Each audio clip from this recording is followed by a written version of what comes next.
right. Your feature act this evening is a very good friend of mine. I have been watching her since she first began telling jokes, and to watch the progression has just been amazing. She's one of my favorite people. Please make a lot of noise for Tanya Cope.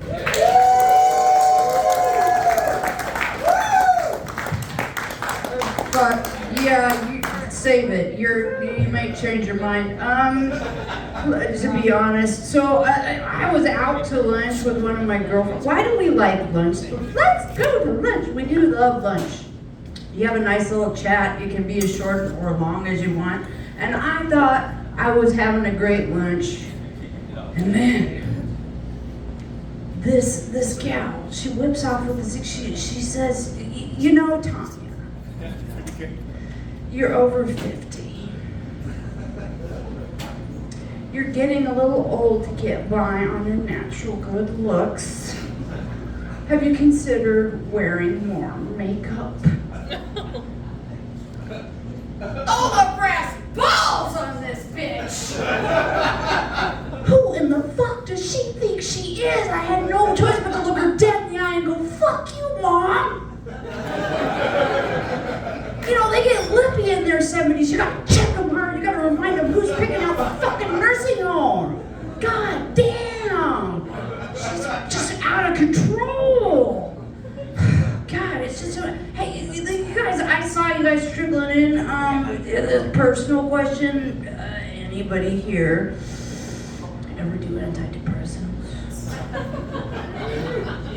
Woo! Usually it's like, that's the more typical, that's the appropriate. Yeah, I did my time on antidepressants, psych meds. Aren't the, oh God, they work. I'm not gonna bag on them, but those side effects, holy shit. Those side effects, I was on it for 2 weeks. I was like, I'm feeling great, but I have some fucking questions. Okay, so I Googled my drug, and I started reading the most common side effects. Most common side effect number 1, reduced sleep. I'd previously been depressed. I was used to sleeping 9 to 12 hours a day, and I liked it that way. Suddenly I'm sleeping 4 hours a day, 4 hours. Try to keep yourself entertained for 20 hours and not lose your mind, especially when you have kids. Fun side effect number 2, reduced appetite. Don't let my current size fool you. I love to throw groceries down my neck. At one point I weighed 310 pounds. I have been kicked out of an all-you-can-eat restaurant no less than 4 times in my lifetime. I love to eat. Didn't want to eat anything. Nothing tasted good. Nothing made me happy. But it was the last side effect. Oh, the last side effect. They call it reduced libido. Reduce my ass. You can't come to save your life. I know. I called in sick for work and dedicated an entire day to this goddamn project. Started out with the 2-finger tango, not flashy but typically effective. Dun, dun, dun, dun, dun, dun, dun, dun. Nothing, nothing, nothing, nothing, nothing. And then I brought out the little.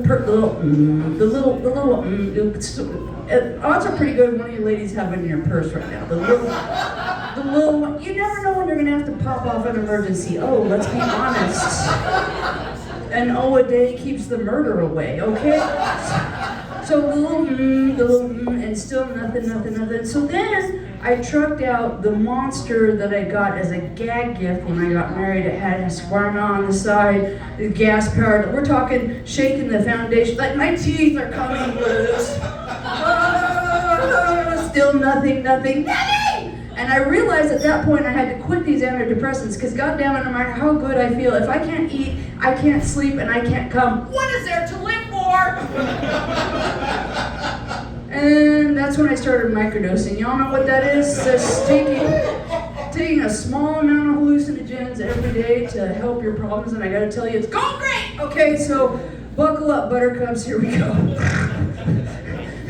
So I don't know if you guys are aware of this. I fall down rabbit holes because I'm crazy. And did you guys know right in our Northwest region, every year, Labor Day weekend in Kennewick, Washington, they have the International Bigfoot Festival. Did you not hear the words I just said? International Bigfoot Festival. What this means, my friends, is nerds from all over the planet convene in Washington to chase a fucking mythical monkey through the woods. Do you realize how stupid that is? And these are deep, smart nerds. They could be curing cancer, solving the energy crisis, all kinds of things, but they're looking for fucking Bigfoot. And I've met them, and I know why. They haven't discovered pussy yet. Gentlemen, admit it. 90% of what you do is to try and impress pussy. That's true. Most of it inventions, it's just a dude going, "This is gonna get my dick wet. This is a genius idea. It's gonna get my dick wet." So what I need is a dedicated cadre of cock-loving sluts to caravan up to Kennewick on Labor Day weekend and fuck some sense into people. Listen, I know this is a big ask. We're talking about deep nerds here. They don't have social skills. They probably live in their mom's basement. Hygiene is probably going to be a problem. But we're talking about the future of humanity, ladies. The future of humanity. So to paraphrase a great presidential speech, ask not what your cunts can do for you, but what you can do with your count. I'll have a sign-up sheet later, I promise. We gotta do this. It's fun getting older. I saw a few late gray hairs trickle in. Isn't it super fun? It is. It really is fun. The thing that drives me crazy though is these young little spring buck girls asking you stupid questions. Like, how's menopause going? I have to tell you the truth. I wish I knew. It's still happening. They lied. They lied to me. When you start, they're like, "Oh, you'll do it 35 years. I've been doing it for 42 years. I'm done. If I start bleeding again next month, I'm taking a fucker with me. I've had enough. I can't take it anymore. I just can't. It's relentless. Horror show. I don't want it. And then they're young. They don't realize that their tits are going to betray them. They don't understand what's going to happen. Hot summertime, the 100-degree days that we try. I had one sweet little tart I know was like, "Tanya, you should go out without a bra." Are you insane?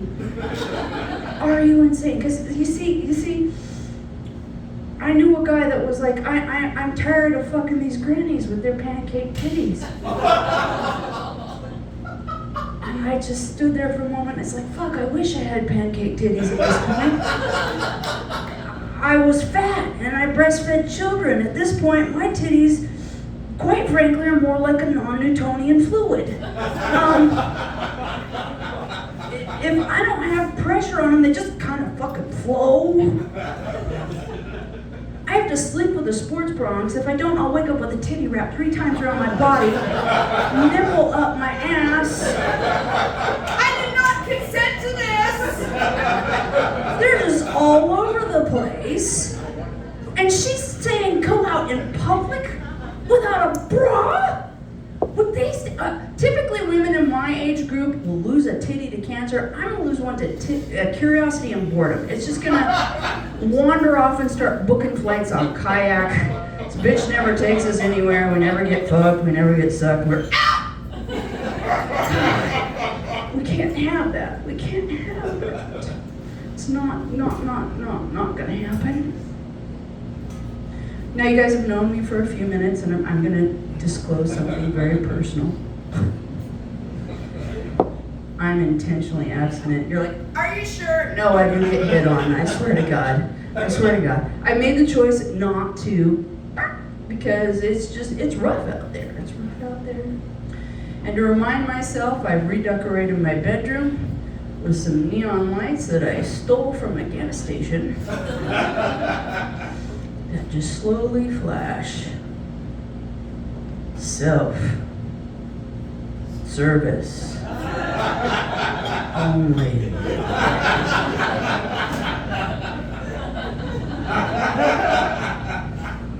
And it sends a message too, just in case somebody wanders in my bedroom and is like, I don't belong here. It's like, no, you don't. You know you don't. And when you're a native Idahoan female with some gray hair and you publicly say to audiences, especially sometimes younger audiences, that you've made this choice, they often think it's religious in nature. That possibly, potentially, I'm judging you for your potentially slutageous ways, for your pussy slingingness, my darling, sweet baby angel. Do you think Mama judges you for your potentially slutageous ways? You're honored that I would. That's the first time I got that answer. No. I would never judge anyone for their potentially slutageous ways. You know why? Because I have a solid theory that I came upon during a very long acid trip, and it goes something like this.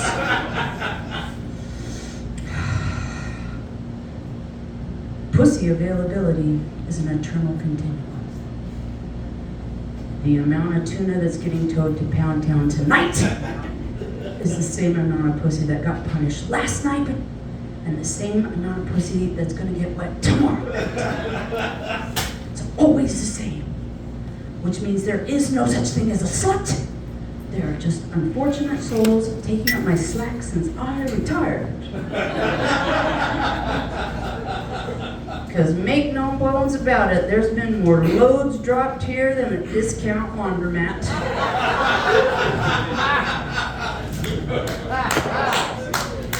I've seen more clips fall than they saw at that country music festival in Las Vegas. Oh, don't moan that. My tubes are tied. No children died in my mass shootings. The children are safe.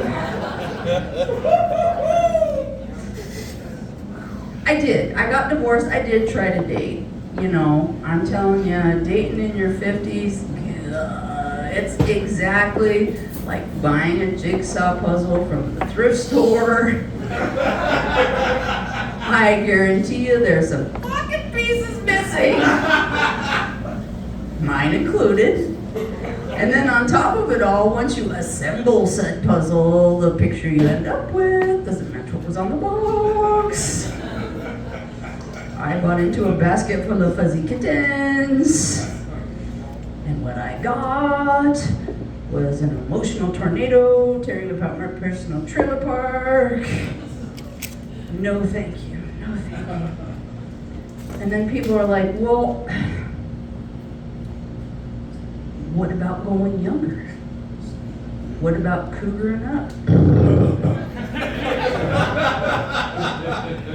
Punching some MILF tickets. Well, I am neither proud nor ashamed to admit that I did a bit of that. I did a lot of that. Okay, I did a lot of that. Just call me Disneyland. I made dreams come true.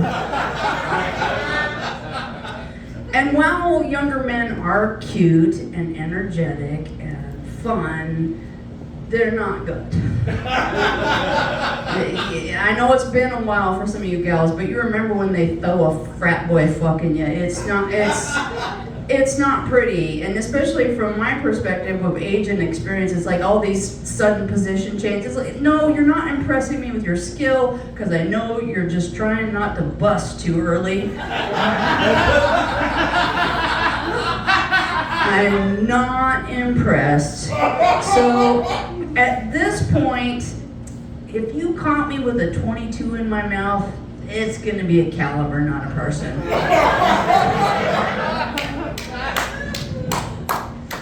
And then hanging out with some, just trying to hang out with older men. They were raised on those 80s rom-coms. You remember the 80s rom-coms. For whatever reason in the 80s, you know, girl says no, it means the boy should try harder. For some reason it was cute in the 80s. 2024, that's very fucking rape adjacent. I was dealing with one of those fellows, he was not taking no for an answer, and he decided to try to be clever. This is what passed for clever for this douche canoe. He's like, I know you're a nerd, I know you're into games, here's what I propose. You choose the game, and if you win, I leave you alone. But if I win, we fuck. Holy shit. I only had to think for just a second before I answered, Russian roulette! Because either way, I win! If you take the bullet, you're dead, and I don't have to listen to this happy horseshit anymore. And if I take the bullet, well, son, you're stuck pumping away at my slowly cooling corpse. My name is Tanya Cope, but my friends are short and Taco. You have a good night, my new friends. One more time. Tanya, Taco Coke. You guys having a good time? Yeah! Are you ready to kick it up?